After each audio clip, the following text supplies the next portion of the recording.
Greetings and welcome to episode 4 of the Medicine Chat podcast. I'm your host, Medea Allen.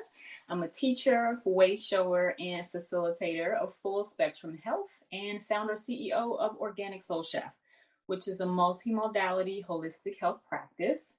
And I'm currently expanding this practice as I train to become a doctor of acupuncture and Chinese medicine.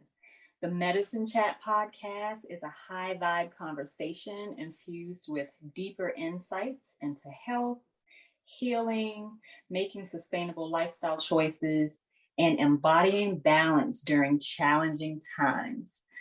Today we are exploring Reiki healing, and I'm joined by my good friend Jamie Day. She is a teacher, healer, lover, light worker, visionary, way shower, all around an amazing spirit. So thank you so much, Jamie, for joining me for episode 4. Thanks for having me, Medea. It's always great to be with you. Yes, this is going to be fantastic as we kind of dive into, we will dive deeply into what Reiki healing is all about and how people can, from our conversation, perhaps learn, anything that could be helpful for them in using as a modality or seeking a practitioner who could assist them with their mind, body, spirit wellness. So the first question I'll ask, which I really love asking guests, is what does medicine mean to you? I think medicine to me is a quality self-care practice. So it's nutrition and hydration and exercise and being out in nature and connecting to the elements that just support our well-being. That's what medicine means to me. Mm-hmm. I love it. I'm hearing it's a lifestyle, it's all the things that we do day in and day out that can, keep us in a balanced state. So not just one thing, not some magic pill, but, from the way you walk, the way you talk, the way you eat, the way you sleep.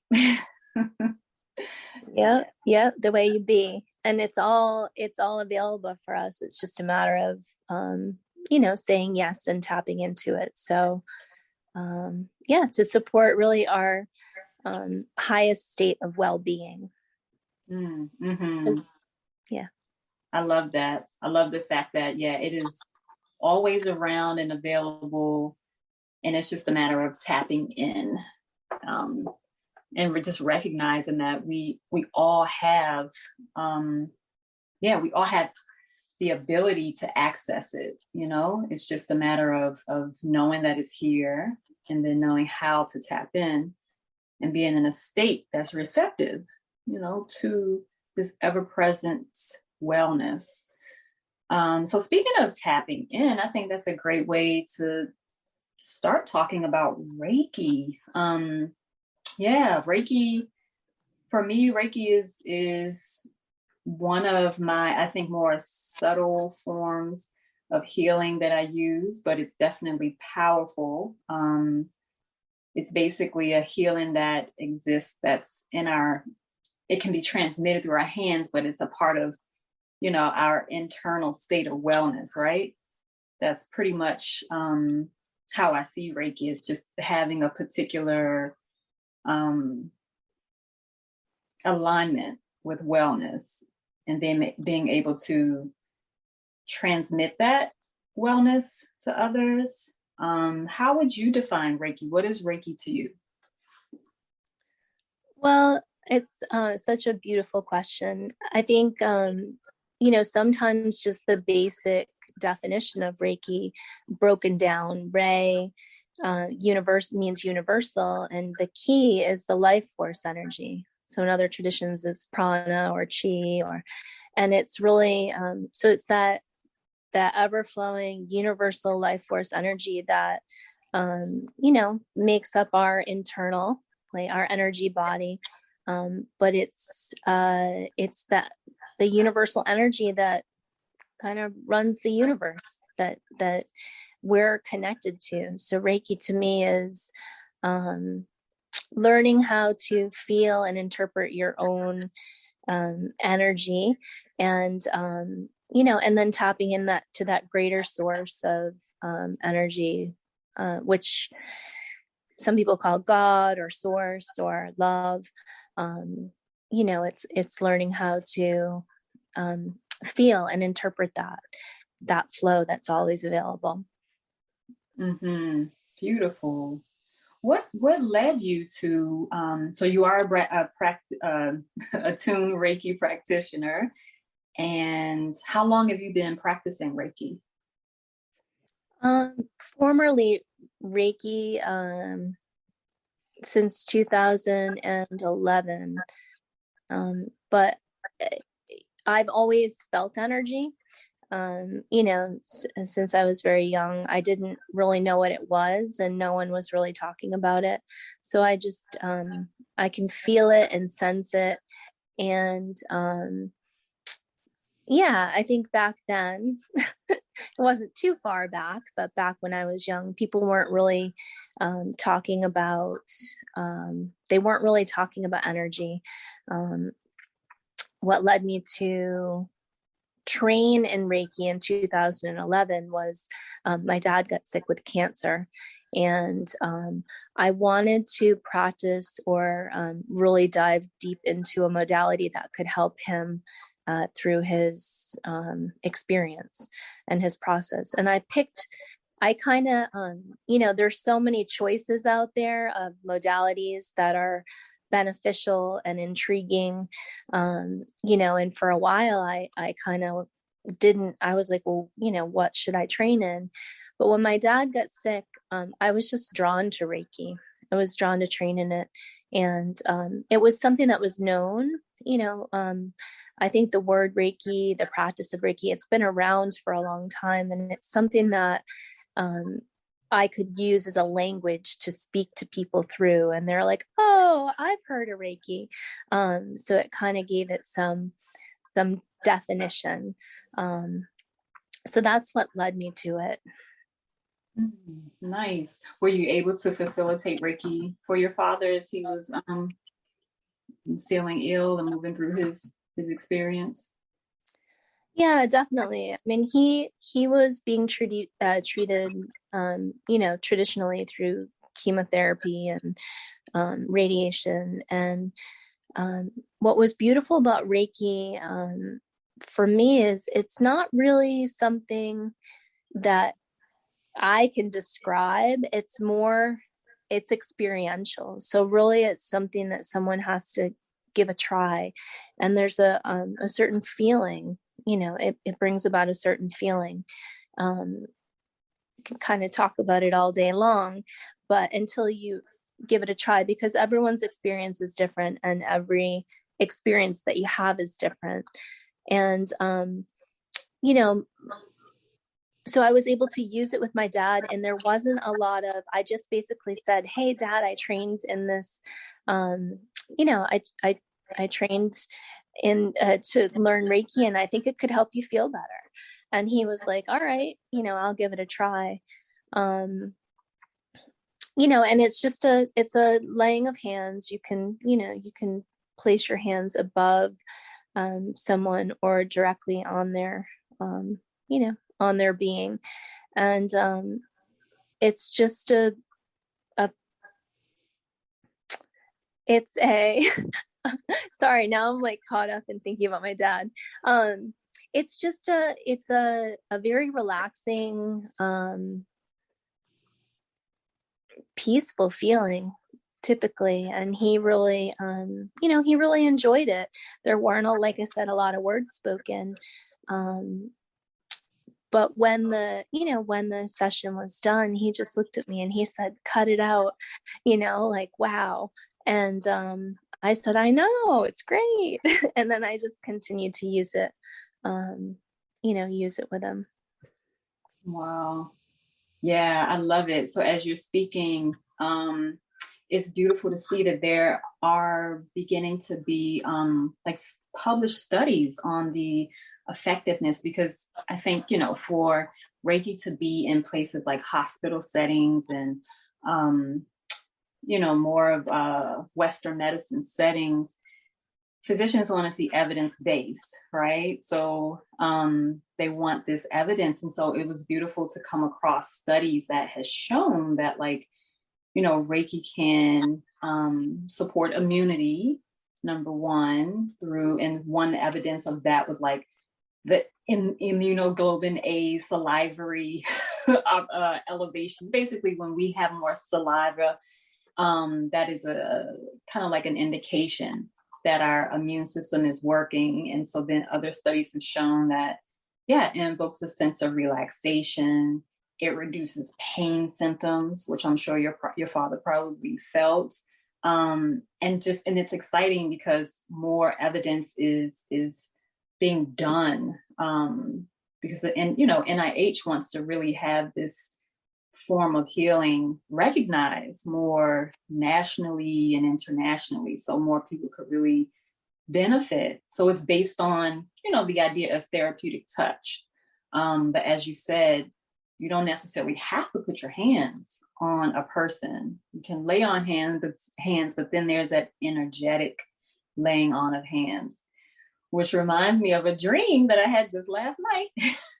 In my dream, I was with a woman. She was lying in the bed, and I said, okay, yes, I can do Reiki. She was asking me for Reiki. And as I was coming close, she was saying, no, you need to go back further. Because as I got close, it was like too strong, it seemed like. So she was saying, nope, go back. So it's interesting that most of the Reiki I've done has been distance healing, where clients are on the phone or on Zoom.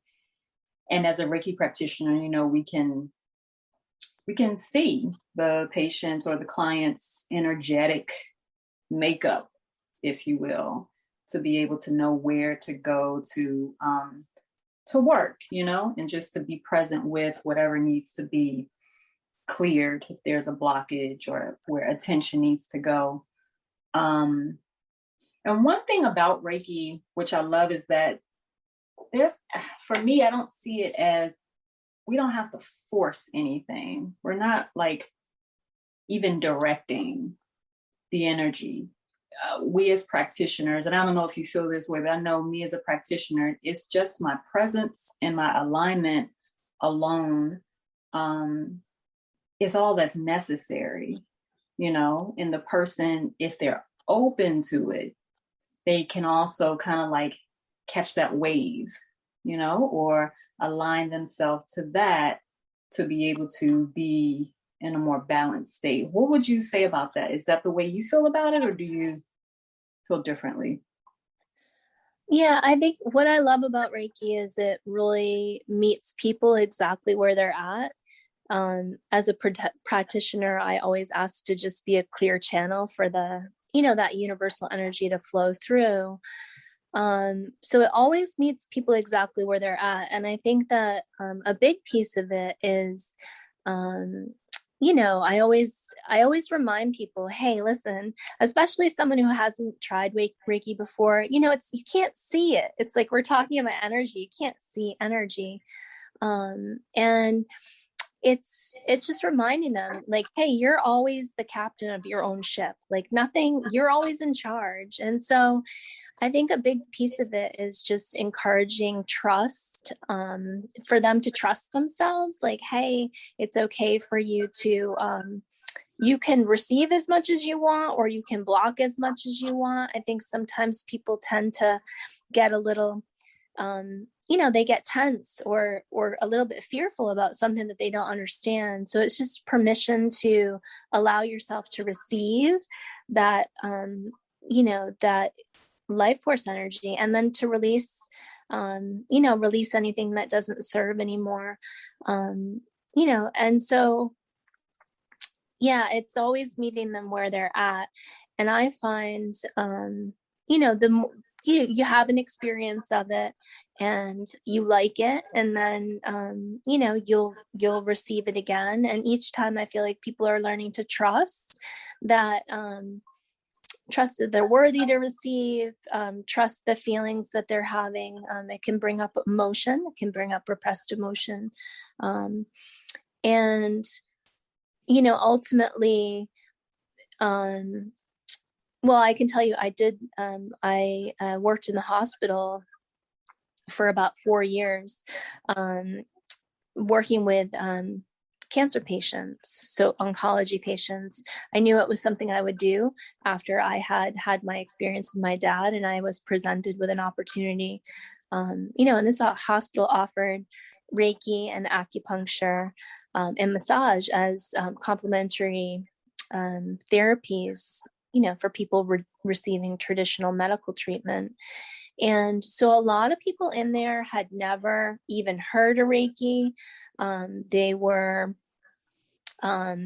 were in, they're going through chemotherapy and all sorts of basically stresses associated with that disease. And, I would come in and offer it like, hey, I'm Jamie. I'm a pretty non-threatening presence. Like, come in, hey, I offer Reiki. Are you interested in trying it? And they'd say, well, what is it? And I'd say, oh, well, really what it does, it works with the energy in a body, and it works with the energy in the body, and it helps to reduce stress. And in the absence of stress, theoretically, completely without stress, which I think is hard to even fathom, we have the potential to be in a state of complete well-being. And I would say, it helps to reduce stress. Are you feeling stressed at all? I might try to make a joke, and because everybody ultimately is experiencing stress on some level. They'd give it a try, and some people were really open and receptive to it, and some people didn't. They were like, nope, it's not for me. And I think that the beautiful thing about it is that there's so many different paths to well-being practices, that it's just finding the things that work best for you. So in those situations where someone might not feel super comfortable receiving it, a lot of times they're just not used to they're just not used to feeling relaxed. They're not used to feeling without stress. And it can feel a little uncomfortable. You're like, hey, wait a second. Sometimes it can be hard for people to feel good. So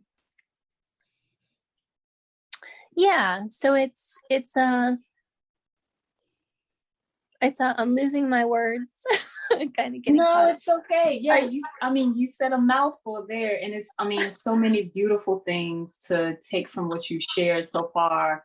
What really stood out to me was the piece of worthiness, and trust, number one, being able to just trust that this is something that's available to the person that could bring them well-being. Number one, that's such a big thing. There's so much mistrust in the healthcare setting and life in general. People are just feeling very attacked by life, so just to allow to create a space where the person can start to feel trust is really big. And number two, worthiness, because Reiki, you really, it's the degree by which you can receive is gonna be the telltale on how powerful it is. If you're not open and willing to receive it, it's hard to really have any shift, right? Because imagine you are really hungry, but your mouth is wired shut. How are you going to take in the nutrients to thrive? So really having the receptivity and feeling worthy to receive, that's a huge thing, because this is a more subtle form of healing. It's not anybody forcing pills down your throat or injecting you with anything. It's subtle. So I think as people wake up to their more subtle nature, we are energy beings, as we start to realize that we actually are energetic beings and can receive healing on an energetic basis, I think that'll really open people up more to Reiki.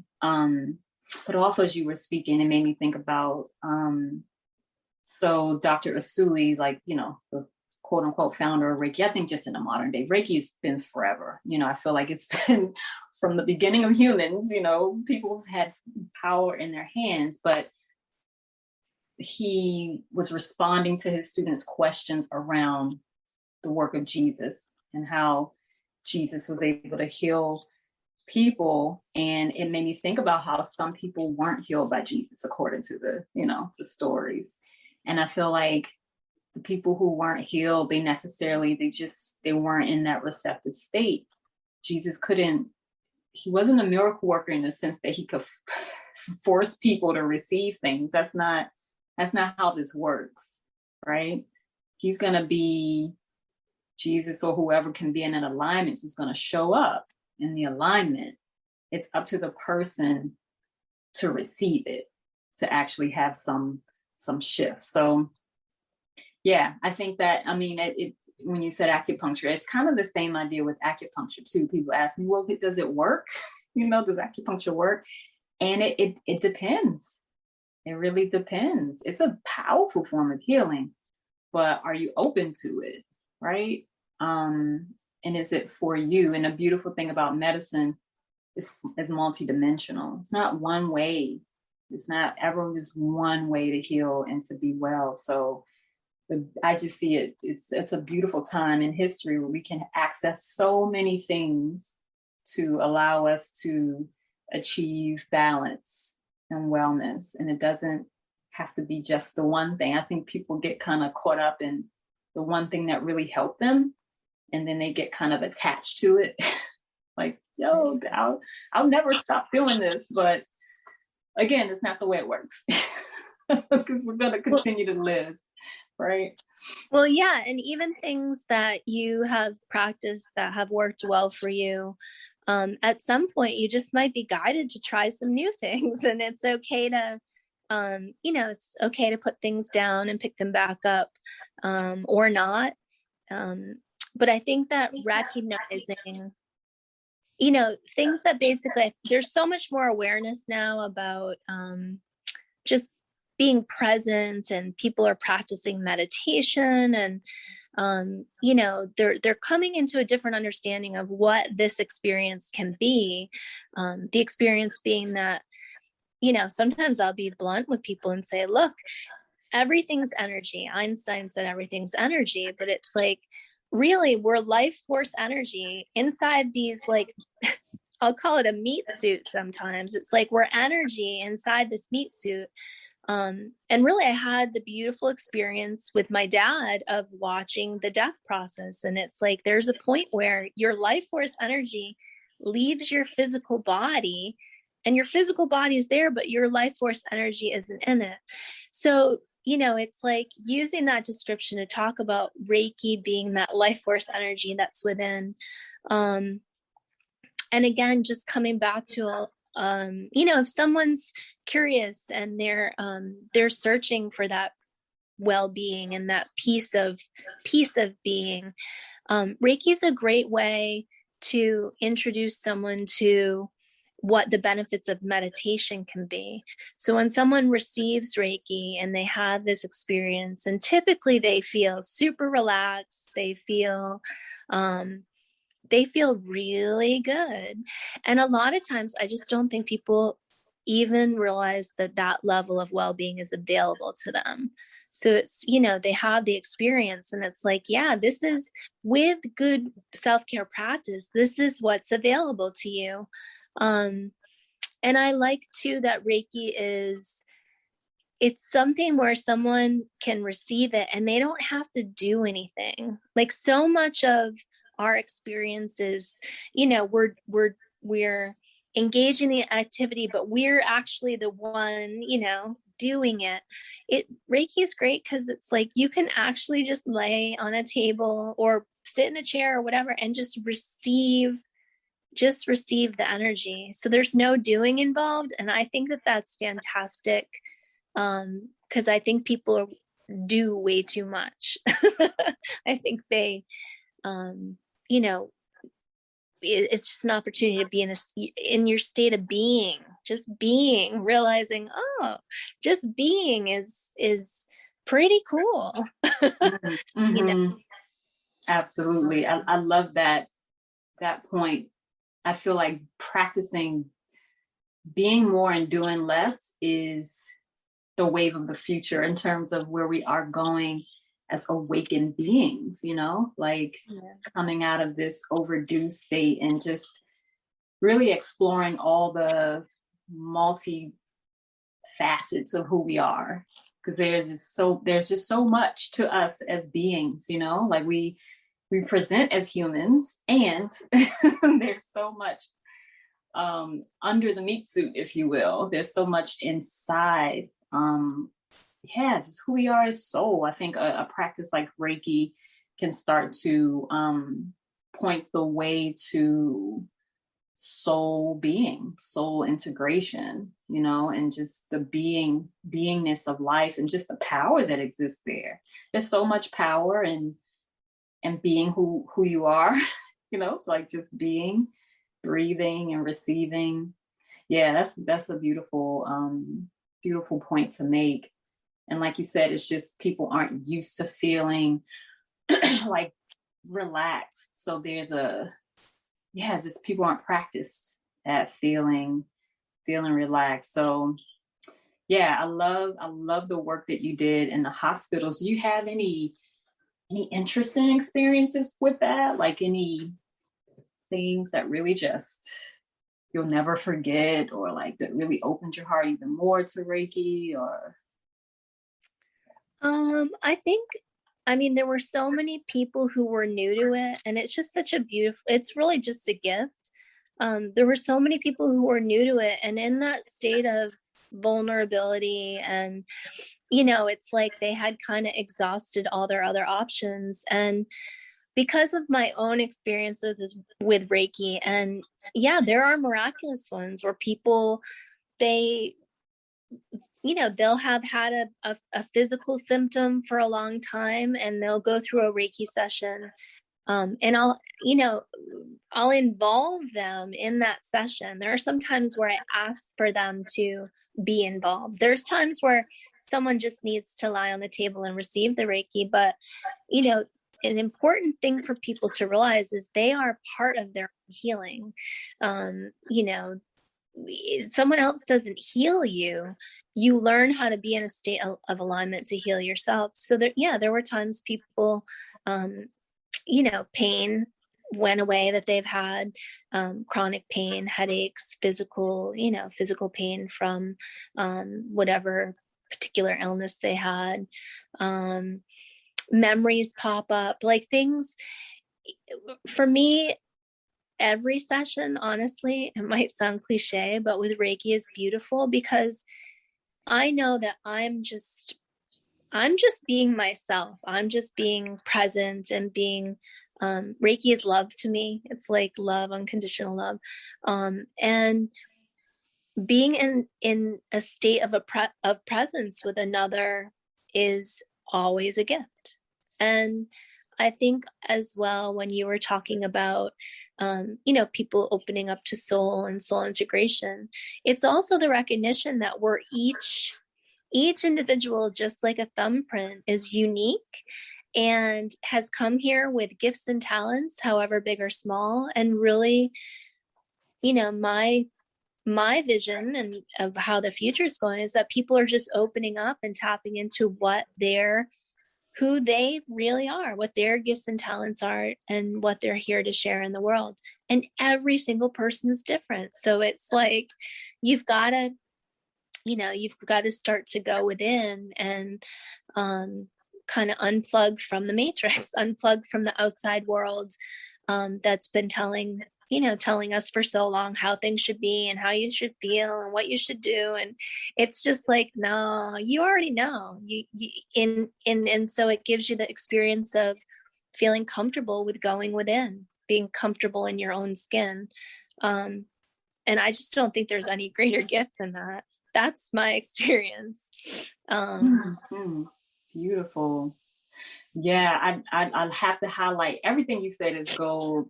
And I have to highlight when you said being in a state of alignment so that you can heal yourself. Yeah. That is so empowering. And I think that that's really where we're moving into as evolved beings when it comes to health and medicine. Yeah, we can partner with practitioners and doctors, and each of us being in that state of taking responsibility, doing the best we can possibly do with our alignment. No one can do that for you. Nobody can put you in a state of alignment, again, because it comes back to that piece of receiving. Yeah, you can go to the doctor and get a prescription, whether it's a Western physician or a prescription for acupuncture points or, whatever, but you have to actually receive it and incorporate it into your mind, body, spirit. So again, it's putting ourselves into the driver's seat, right? And putting ourselves in the state of alignment. And sometimes, yeah, physically we're just spent, we are wrecked, and it's just hard. And if you still have the ability to think that I can get through this, right? You can put yourself in a state of things are going to get better. I'm going to do the best I can. Just putting yourself in that alignment from your thoughts to your intentions, to your nutrition, to everything.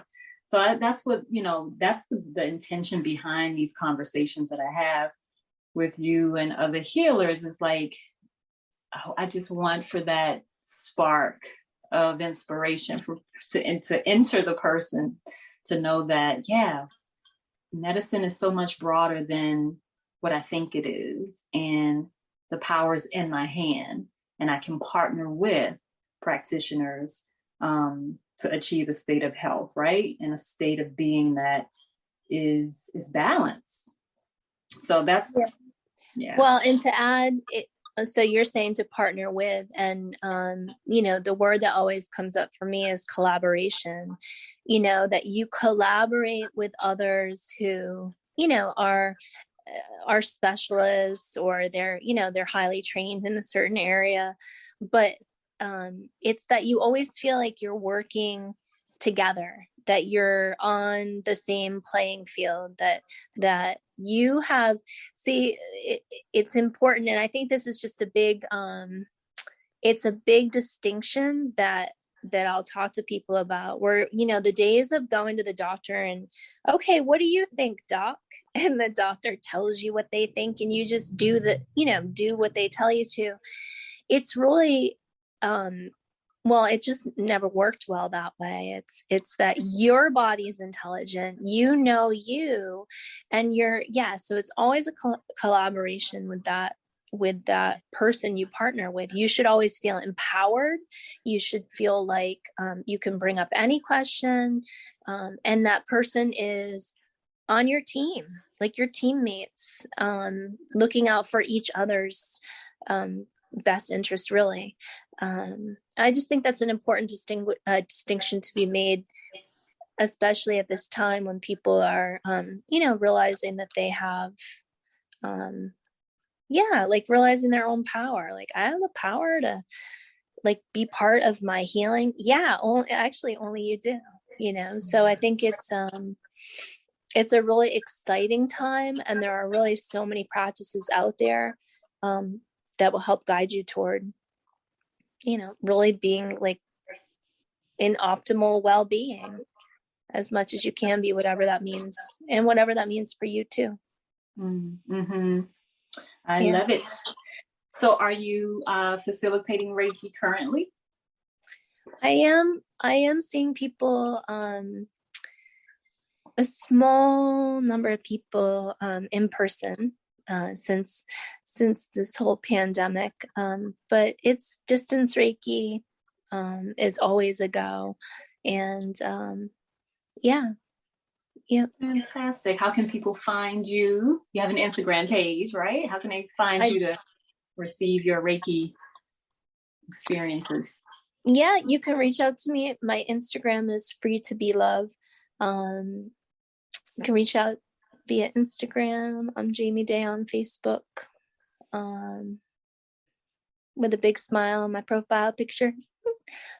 Yeah, you can reach out to me that way, and I'd be happy to connect and answer any questions. Or Perfect. Thank you so much. I always enjoy connecting with you and building and tapping into the ever goodness and love that exists. It is good. It's my pleasure, Medea. Always my pleasure. Yes, ma'am. Well, thank you so much, everyone, for tuning in to the latest episode of Medicine Chat. And until next time.